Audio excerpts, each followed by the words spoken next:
Okay, so it's great to see everybody, and I'm excited for today's topic, today's lesson. It's very, very important because, as I mentioned last week, it's about the power of the moment. Last week, we were speaking about how important it is to study Torah, do mitzvahs. Every moment we have the opportunity to connect with the divine or to disconnect. And we discussed how mitzvahs and Torah are just like water that is descending from a high place to a low place. And so it's, you're connecting with the divine, even though the things look physical. And this brought some people to ask, well, if every moment is a question, am I going to connect to God or not connect to God? There's a lot of pressure, when I'm not doing the right thing. Good to see you, Esmeralda. If I'm not doing the right thing, it feels a lot of pressure, right? So that means I'm always stuck between doing bad or good. Now, the truth is, it's true. You are stuck between doing bad or good. However, as we're going to discuss today, we're going to discuss the power of the moment. Most of us, like I said, most of us are not perfect. However, as the Tanya reiterates multiple times, there's the power of the moment, the power of right now. And so, yes, in the ideal world, you'll always be doing the right thing. Always connect to God. But there is a power of the moment. There is a power of right now. So let's dive into it. The question number one we have is, what is the most important day of your life? What do you think? The most important day of your life? Some would say, Today, right? Exactly. Yeah, some people would say their birthday. Some people say the day they got married. I'm going to make a joke. Some people say the day they got divorced. It's all, what is the most, okay, sorry, bar mitzvah, bat mitzvah, the day their first child was born. But really, today is the most important day of our lives. Now we say it, but let me present it to you with a story that I've said before, but really brings it out. The story was, this just goes back a couple hundred years ago. There was a Jew in prison, and he was told by the authorities that he could have one day that he could leave the prison to do. One day he could leave the prison, one day a year. So again, they told him one day a year you could leave the prison. Yeah, somebody texted me. They're at a funeral. I thought it was you, but I guess someone else. Yeah, usually, yeah. So So this guy was in prison, and he was told one day a year you can go out of the prison. So he wrote a letter to his rabbi, and he says, Rabbi, what day should I pick to leave the prison? Should I go out of prison maybe on the Seder night when I could eat the matzah? Should I go out of prison on Yom Kippur when we could do the fast day? Although you could probably fast in a prison too. Should I go to Rosh Hashanah? And the rabbi told him, the first opportunity you have to leave the prison, you should. You don't wait for some special day, because today is the most important day.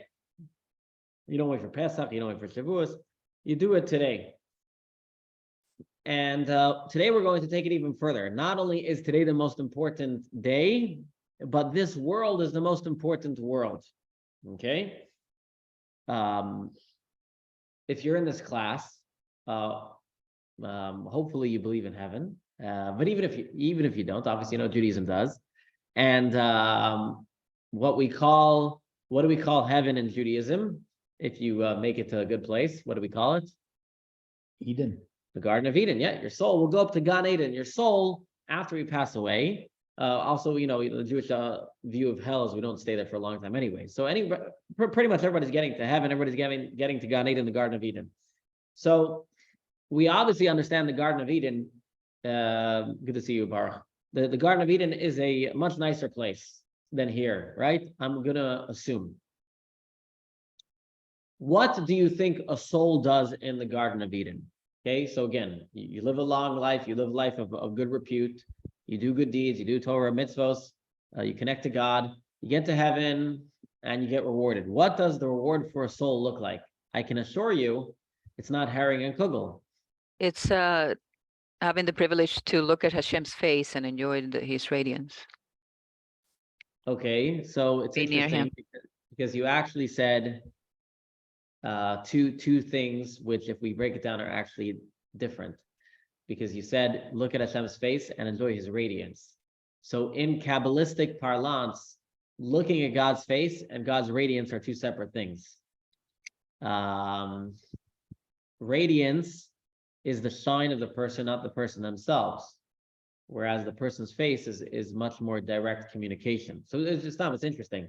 Kabbalah always breaks up. Huh? I would say it's a combination of just being in Hashem's presence. That's already Shemaim. So basically, we do Torah mitzvahs to be in God's presence in heaven, right? How is that a reward? But let me ask you: you could have heaven on earth. You could just study Torah all day. Everybody wants to go to the Bahamas, or as I sometimes call it, the Bahamas. Everybody wants to go to the Bahamas. I don't want to go to the Bahamas. You want to go exactly. So, no, so we work our whole because life. Hashem is not there. Wherever Hashem is, that's heaven. And then we pass away, and then what are we rewarded with? Not with a nice vacation to the Bahamas, not with, I'm not going to get into some other religious beliefs about heaven. We get to sit and bask in the divine light. Sounds boring, no?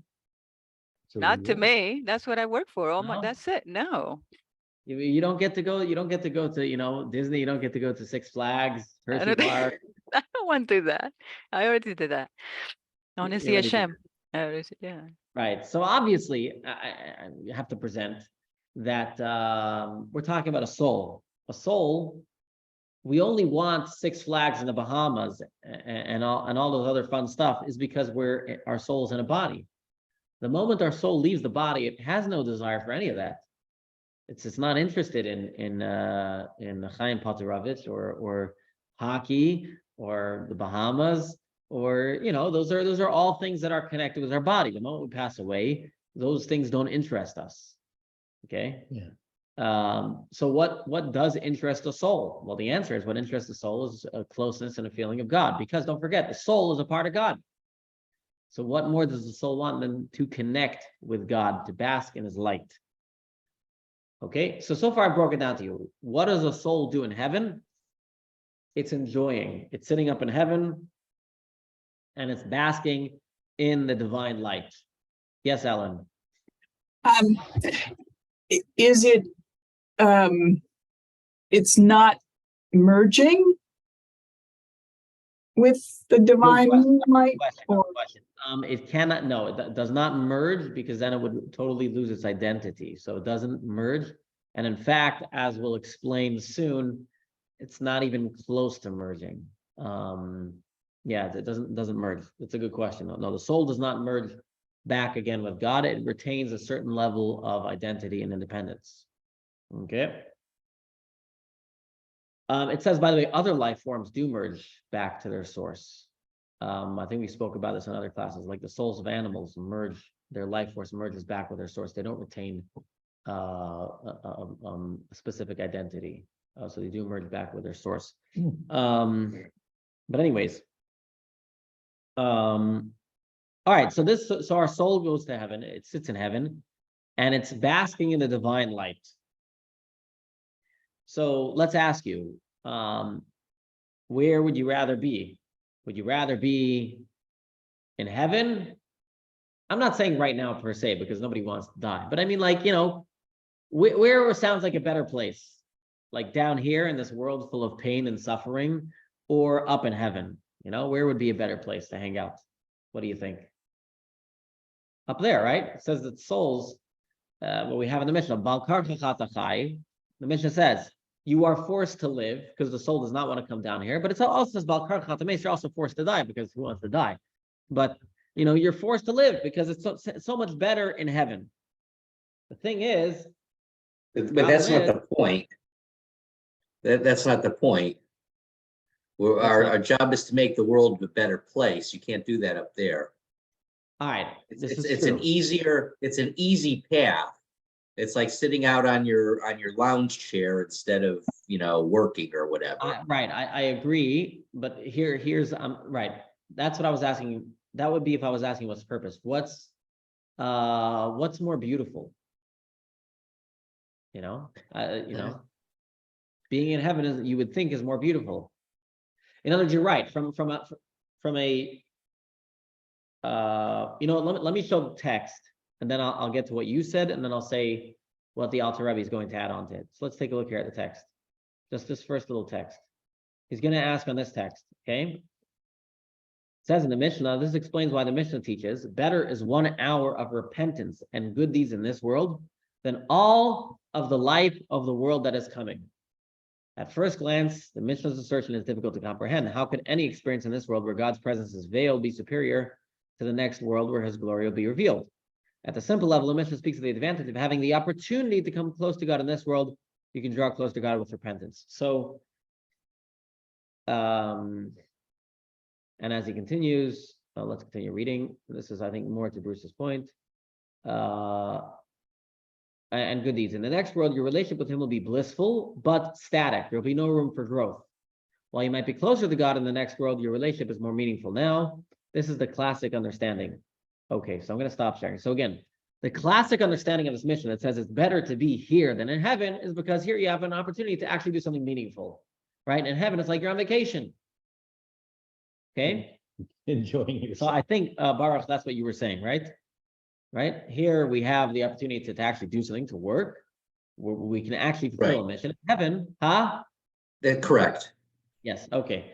The Alter Rebbe is going to take it a step further. He's going to say not only is it more meaningful, the work we do here, but actually the connection to God here is greater. So in other words, he's taking the words literally. When it says it is greater an hour on this earth of doing good deeds than in heaven, he means not only because you have an opportunity to do something meaningful, but actually the connection with God is greater here than in heaven. Why? And the answer is because, and this goes back to what Sipora said before, you said radiance. The word radiance is important. When we are in heaven, when our souls are in heaven, they actually do not connect, so to speak, with God himself. They only enjoy God's radiance. Okay? They only enjoy God's radiance. Now you might say, what's radiance? What's himself? Radiance means it's not the essence, it's not the being or the person themselves. It's a shine, it's an external manifestation of that person. An example is, on this earth, we experience the radiance of the sun. We don't experience the sun itself. Thank God, right? we wouldn't be able to handle the sun itself. But technically, we are not experiencing the sun itself. We are experiencing the radiance of the sun. Similarly, it says the souls in heaven cannot actually handle God's radiance, God's essence. If they did, going to what Ellen said earlier, they would actually become merged with God. They would not be able to retain any identity. They would not be the souls. They would not be our parents or Moses or whoever they were. They would become, unified and one with God. So up in heaven, they experience only a radiance of God. As the Mishnah will say, as we'll point out soon, the Mishnah, it actually says in the Talmud that in the world to come, meaning in Gan Eden, the souls enjoy the radiance of the divine presence. Kabbalah breaks apart all these words. Every word in Kabbalah is very important. That's why I love the way Kabbalah and really Hasidus, I talk about Hasidus really. Hasidic philosophy explains the verses in the Torah, explains how every word is meaningful, why it uses this word and not that word. So when they say radiance, it's doesn't just mean they're sitting there and tanning. It's using the word radiance, to express they are not experiencing God himself, but a radiance of God. However, when we are in this world, through Torah and mitzvos, we are actually connecting with God himself. Now, you might ask, how does that work? How are we getting more here than in heaven? We'll talk about that soon, but let's set the facts straight. In heaven, a soul sits, only gets a radiance of God. Down here on this earth, through Torah and mitzvot, through Torah and good deeds, you can actually connect with God himself. And this idea is actually expressed in a Jewish law. There is a Jewish law that says when you go to a cemetery, you should not do any mitzvahs in the cemetery. So for men who wear tzitzit, okay, you have to tuck in your tzitzis into your pants. You can't have them sitting out, or bringing a pair of, wearing a pair of tefillin inside of a cemetery. All of these things, you should not do a mitzvah in a cemetery itself. Why? The Torah, the Shulchan Aruch, the Jewish law says, because then you would be like laughing at the dead, saying, ha ha ha ha, look, I can do a mitzvah and you can't. Right? Now the question is, what do you mean I can do a mitzvah, you can't? They're in heaven. They're enjoying God. What do they need? They've done the mitzvahs. They're enjoying the fruit of their mitzvahs already. They're sitting and actually feeling the presence of God. Meanwhile, here we're suffering and meditating for hours just to feel a little bit of God. But the answer is, of course, as we're describing here, is that yes, in heaven they are experiencing God, but they're only experiencing radiance of God. But a mitzvah itself, you can actually connect with God himself, with God's essence. How so? Discuss a little later. Accept the facts for now. So again, this idea is expressed in this Jewish law, that when you go to a cemetery, we do not do any mitzvah because it's laughing at them, because we're saying, look, you can only enjoy a radiance of God. Here on this earth, we can enjoy God himself.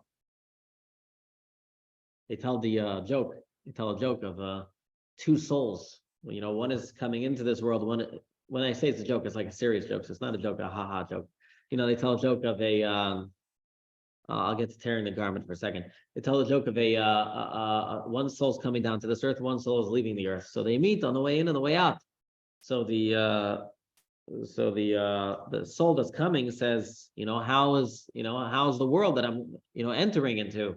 So the soul that's leaving says, it's beautiful. For just a few dollars, you can connect with God, So the soul that's coming in says, wow, that sounds amazing. It's wonderful. So the soul that's leaving says, yeah, but until you get the few dollars, you feel like you want to die. So you can actually make a few dollars. So anyways, that's the joke they say. Okay, so that's the idea, is the soul as it comes into the earth. It's harder here, but whatever. Why there's okay. The soul as it's here on this earth. It's when it says it's more beautiful, it's not only beautiful because you have the opportunity to do something meaningful, but actually your connection with God is greater than when you're in heaven. Someone asked about tearing the garment. Tearing the garment is a sign of grief. Yeah. Isn't it? Yeah. Even if it is a mitzvah, it would be a mitzvah that even if you say it's a biblical mitzvah, it would be a mitzvah that you wear a yarmulke too. We don't become irreligious. You're not going to do though a mitzvah that is burying the dead is also a mitzvah, which we do at a cemetery. What it means is we're not going to do an extra mitzvah that's not related to the people who have passed. Okay, so you can do mitzvahs in the cemetery that are related to those who have passed, because then it's for their honor. But if it's a mitzvah that's unrelated, like tzitzis, that you don't have to show off your yarmulke, you have to show, but yarmulke is also not biblical, which is another story. Tzitzis is biblical, yarmulke is not biblical. Okay.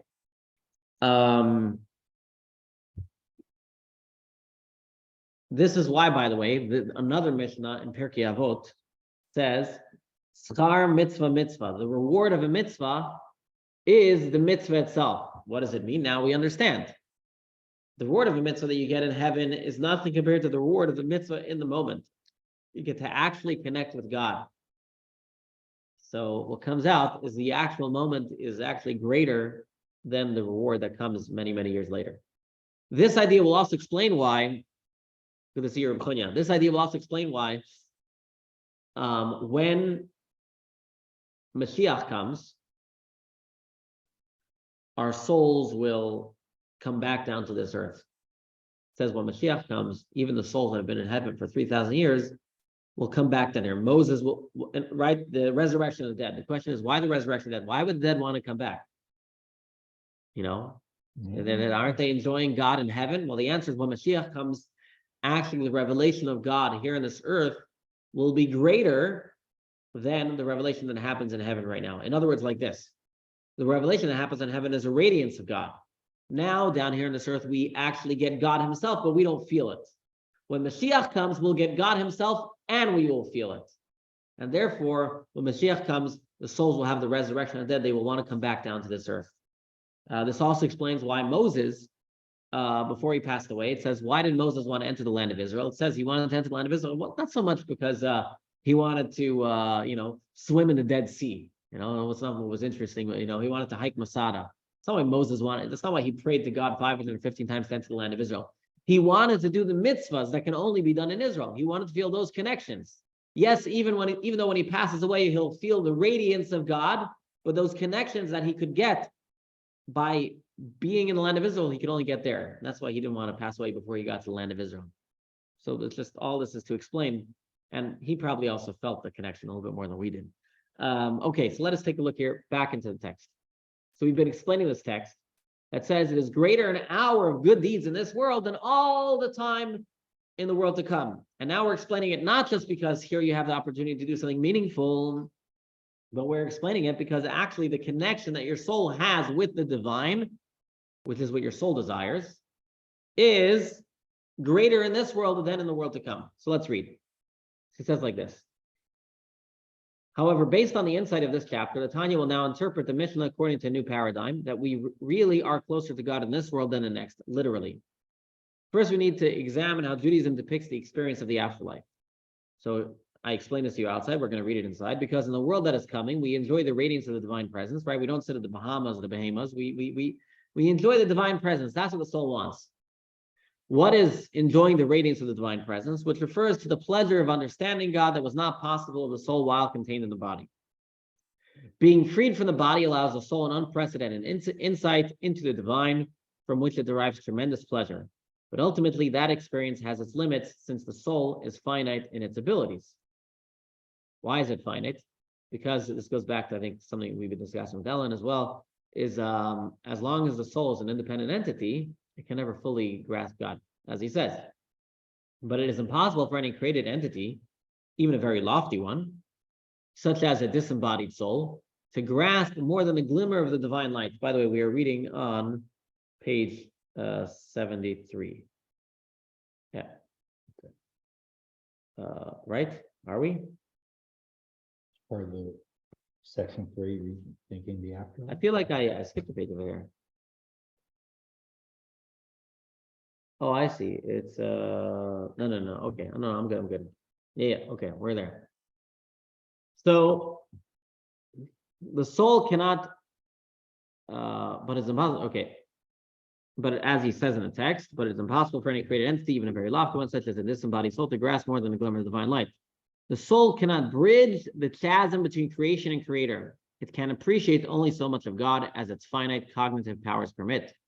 For even the divine soul does not lose its separate identity completely, to be extinguished and literally absorbed in God's light, and to merge completely with God in absolute unity. Rather, the soul retains its separate identity. We will discover that more on page 390.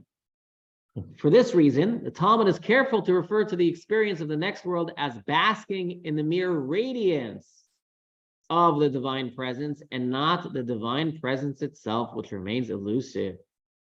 With regard to the God himself in his glory, no thought can grasp him at all. So says the Tikkun Zohar. Not even that of a disembodied soul in the next world. So God is elusive. The soul in heaven, basking in the divine light, is basking in the divine light. The word light is important. It's a radiance. It's not God himself. It's like the light of the sun, not the sun itself. By contrast, as we have elaborated at length, the experiencing of God as he is dressed in the Torah mitzvahs in this world is one of total immersion in the divine. Right? We've been discussing immersion in the divine. Yes. As he continues. Oh, no, we're not in the next chapter. We're No, on page, that will next be page, next. page 74. Yeah, it will be. Except when you grasp him and are dressed in the Torah and mitzvos. Only when you literally grasp and are dressed in the blessed Holy One, since the Torah and God are totally one. That was something we discussed last week. The mitzvahs are God's limbs, the Torah is God's wisdom. And so by doing Torah mitzvos, you are actually connecting with the divine himself, not just a radiance of him. As he continues. In contrast to the next world where your soul will only appreciate a glimmer of God from a distance, in this world you can experience God himself. That's because he is utterly one with the Torah and its mitzvos, in which you immerse your divine soul and its garments of thought, speech, and action. Therefore, the sages taught, better is 1 hour of repentance and good deeds in this world, when you are truly one with God, and then all the life of the world that is coming, when you'll be separate from him, since the soul cannot perform mitzvahs in afterlife. So it's a new reading of it. This world, for every moment, you can truly be one with God. Reversing the traditional model where God remains obscured in this world and is finally available in the afterlife, Hasidic thought radically reconsiders divine accessibility. God is fully present in the experience of Torah and mitzvahs in this world, but only a distant presence in the wondrous revelations of the afterlife. And so this comes back to where I started the class. What is the most important moment? What is the most important moment of your day? The most important moment of your day is now. Because at every single moment, you have the opportunity to grasp and connect and become one with God. It's a wonderful opportunity. You will only get it during this lifetime. So to those who ask, well, what if I'm not going to do all the mitzvahs? Well, but every time you do one, you are gaining this wonderful, wonderful opportunity to connect and merge with God. And so even if you're not going to do it in 5 minutes from now, why not do it right now? It's a beautiful opportunity to connect and become one with God. All right, now you might ask me, okay, Rabbi, well, actually, I want to actually tell a story that brings out this point. The Baal Shem Tov one time gave somebody a blessing that he shouldn't have. And in heaven, they were very upset at him. So in heaven, they decided they're going to take away all of his reward in the world to come. Now, imagine if you were told you lose all your reward in the world to come. You'd be like, you throw in the towel. You'd say, that's it. All right, I might as well at least enjoy this life, right? I'm not getting anywhere anyways. Well, you know what the Baal Shem Tov did? The Baal Shem Tov was happy. He rejoiced. He danced. He says, until now, I wasn't sure if I was actually connecting to God or connecting to myself. Why was I doing what I'm doing? Was I doing it for the reward, or was I doing it to actually connect with God? Now that I know I have no reward, I know that I'm doing it just to connect to God. The end of the story is that because of that, he was rewarded with heaven again. But the point is that the reward is really just a bonus because God is just. But really, the real reward is what you actually do. The moment you do it, you've already got your reward. The connection with God. All right, so now you're going to ask me, okay, but how do we actually how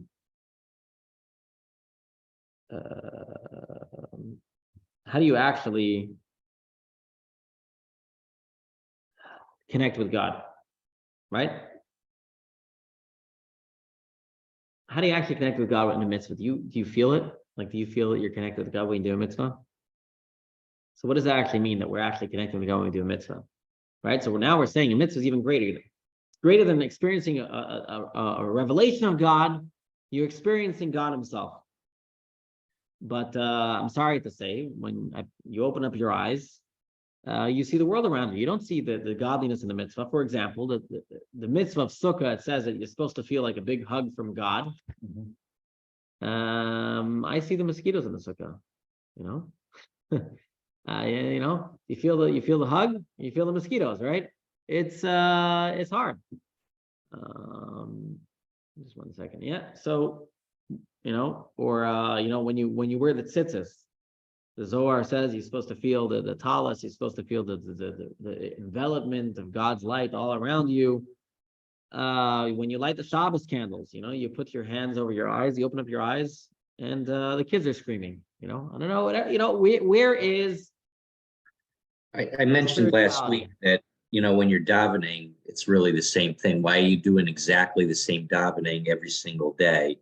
Yeah. And it's because you have an ability to increase your connection with God, and you likely haven't achieved it, on Tuesday, and so you try again on Wednesday, Thursday, etc. Right. But in mitzvah, we say, whereas in prayer, I want to feel the connection with God.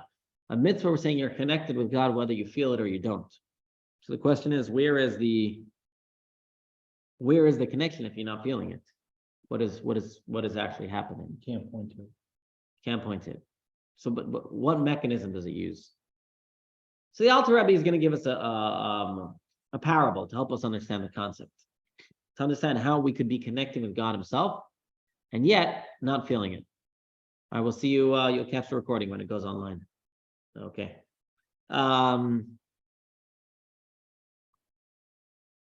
So the example is like this. If I meet you on the street right now, I give you a hug, right? There's a connection going on over there. If we go to Alaska and we're all bundled up and I meet you and I give you a hug, there's a connection. Is there a difference between the hug in Florida and the hug in New York? Because one, there's more clothing, one, there's less clothing. Is there a qualitative difference in the connection that happens during that hug? Whatever a hug accomplishes, is there a difference? No, there's no difference. Obviously, there might be the physical feeling, there might be a difference, but the connection and the love that occurs during that hug, there's no difference whether you're wearing one garment of separation or 10. Okay, it's the same feeling. And so this is what's happening, is that when God allows us to connect with Him through the commandments, obviously we do not have the ability to feel that full connection with God, because otherwise we would lose our existence. Therefore, God hugs us through the garments, through the mitzvahs, through the Torah. God encloses Himself, so to speak, in the Torah, in the mitzvahs that we are doing. But we have to remember that they are just garments. Just as, remember, we said our soul has garments, God, so to speak, wears garments as well. The garments are the tefillin, the mezuzahs, the Shabbos candles. All of these are garments through which God reaches out to us. And just because there's garments on, it does not make the moment any difference. The only difference might be your physical feeling of it. Okay. Another example.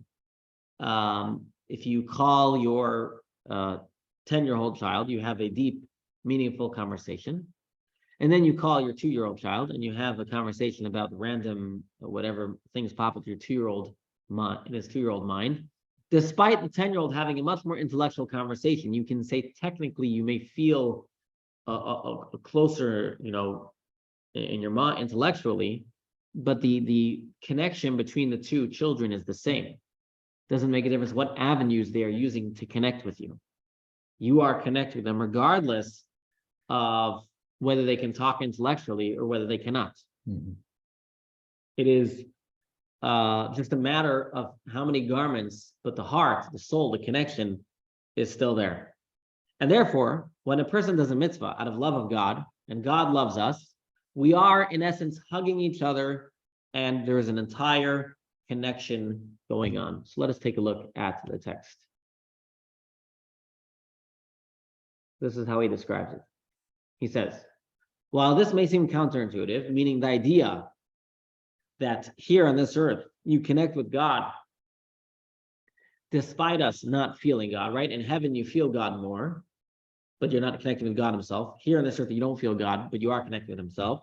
So he explains, it is a really logical conclusion of the Zohar's teaching that the Torah and God are totally one, as he says.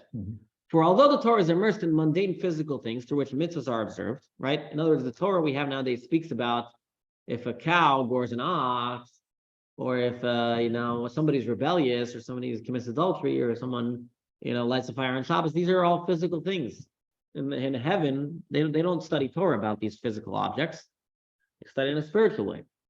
But God encloses Himself more so in the Torah down here in this earth. And he says, even though it's physical things, this can be compared to hugging a human king, where there is no difference in the level of closeness and bonding achieved by the embrace, whether you hug him while he is dressed in one robe or dressed in several robes, since the king himself is inside of them. It's about the feeling that comes or the connection, I should say. I don't want to say the feeling. It's about the connection happens through the hug. There's no difference. Now, obviously, with a hug, you actually feel it. With a mitzvah, you may not even feel any connection, right? So it's not a precise parable, but it's bringing out a point. Just as in a hug, the amount of clothing do not change what is occurring, so too with God, the amount of feeling that we get, and the feeling is based on the amount of blockages God puts in front of feeling it, which is in this case called the clothing, do not change what is actually happening.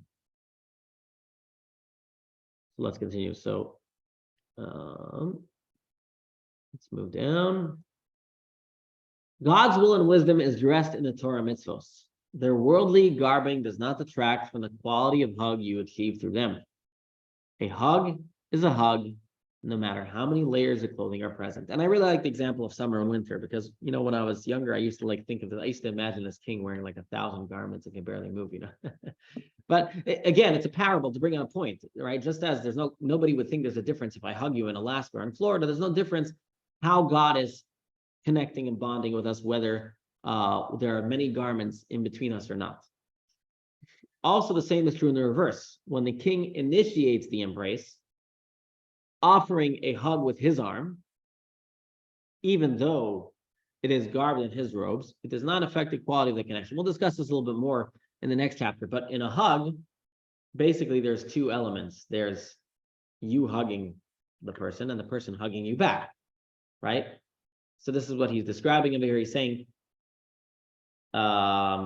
just as you hugging God, there's no difference whether it's one garment or multiple garments.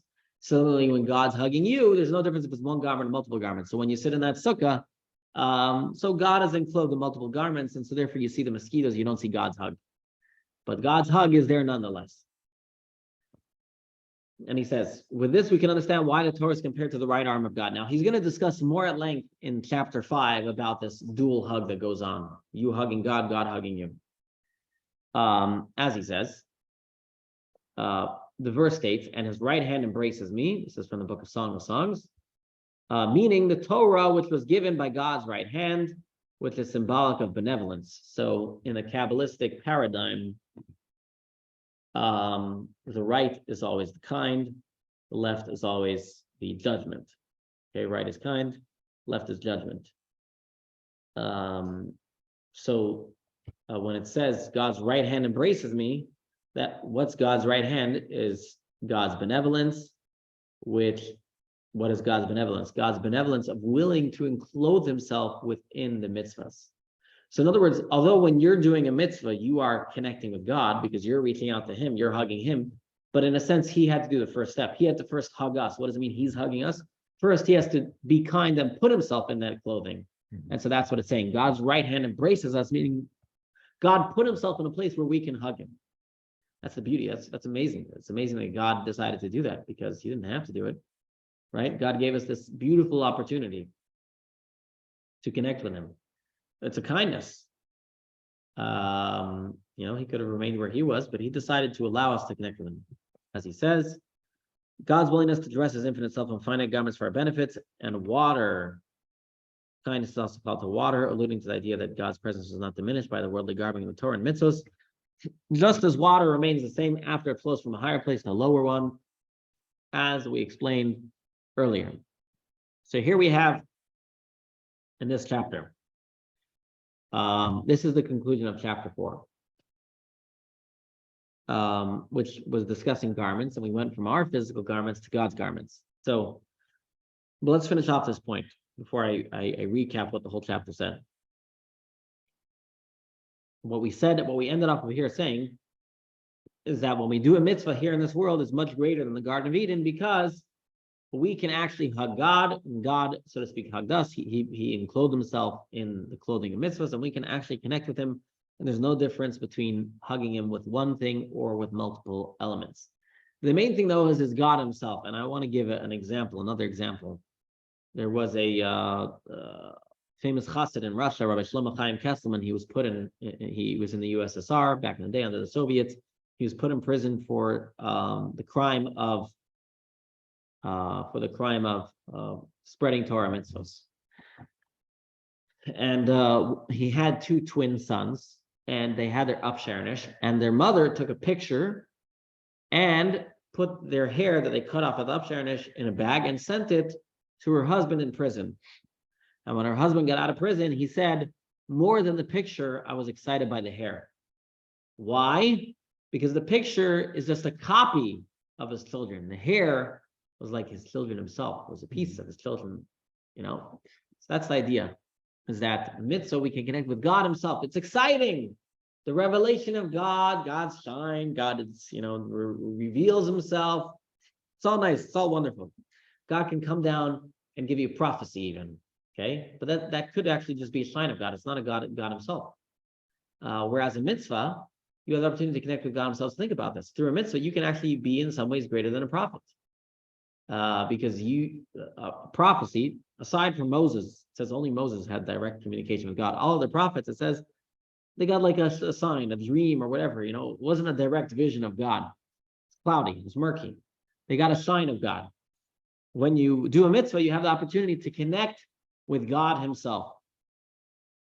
And so here we have the beginning of the Tanya. All this chapter was to explain what is it that our godly soul wants.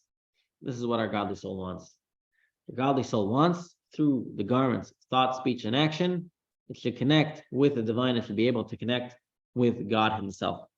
So let us recap what we studied in chapter 4, which deals all about clothing. In the first class, which was, I think, before Passover, right? Yeah. In the first class, before Purim, maybe even. Yes. In the first class, we discussed the three garments, thought, speech, and action. We discussed why they are garments, not the soul itself, because they're interchangeable, and they are the soul expressing itself through a garment, but not the soul itself. And as we'll discover later, is that these garments can actually be used both by the godly soul and the animal soul, right? Sometimes the godly soul speaks, sometimes the animal soul speaks. Right. Okay. Whereas the kindness of the godly soul is always the kindness of the godly soul. It's very different than the kindness of the animal soul. Okay. In the second class, which was last week or 2 weeks ago, we discovered of this chapter that even though the garments are not the soul itself, nevertheless they have something greater than the soul itself, because through them the soul can connect with God himself.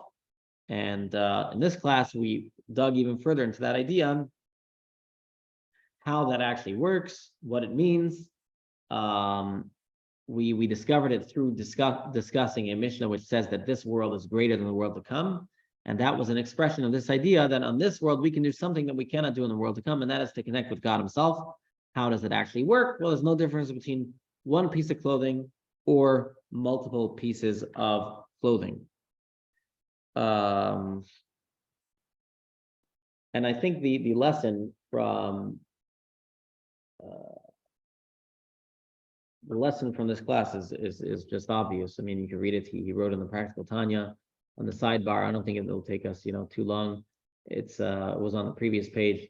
It's not like rocket science. This is exactly what it's saying. Let's take a look here on the previous page, the practical lesson, as he says.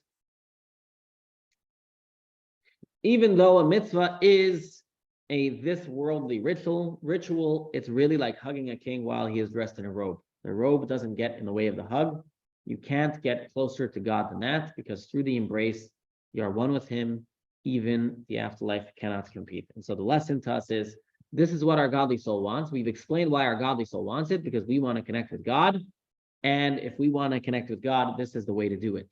Mm-hmm. And it's much greater than anything we could do in the world to come. So this all teaches us the power of the moment. This teaches us the power of the moment. Think about it. We have the opportunity now, for only 70, 80 years, to do something that we can never do again. And so it's not just the choices we make now are the ones that matter, but the connection that we can have can only happen now. You can sit in heaven for another, 3,000 years, which of course God will not happen. Mashiach's coming very soon, but you can sit in heaven for that long, and you'll never gain that connection. In next week's class, we will go, we will kind of, it's a tangent. In fact, in the original Tanya, the chapter 5 was all in parentheses, because it's really just explaining deeper the point that we said, and then we'll just go on further to explain how is Torah actually connecting with God himself. So throughout the Tanya, we will explain the beauty of Torah mitzvahs and how they connect us with God, because that is really the whole thing we're trying to do here. We're using our emotions. Again, Tanya, we're going to discover our soul. We're going to use our emotions to express ourselves in actions to connect with God. That's the whole Tanya, because that's that's what our, as we explained, we have two souls. That's what our godly soul wants. Yeah. And it's always a battle in our life between the godly soul that wants this beautiful connection with God and our animal soul that wants to get a Slurpee. So that's what we're dealing with. That's my spiel, and it's a little early, but we're going to stop here because I don't want to get headlong into the next section. Next week, if I have the time, I'll give the class. If I don't, I won't. I can't promise I'll have the time next week. We'll play it by ear. If you see a text message, you'll know what's happening, and that's how it'll go.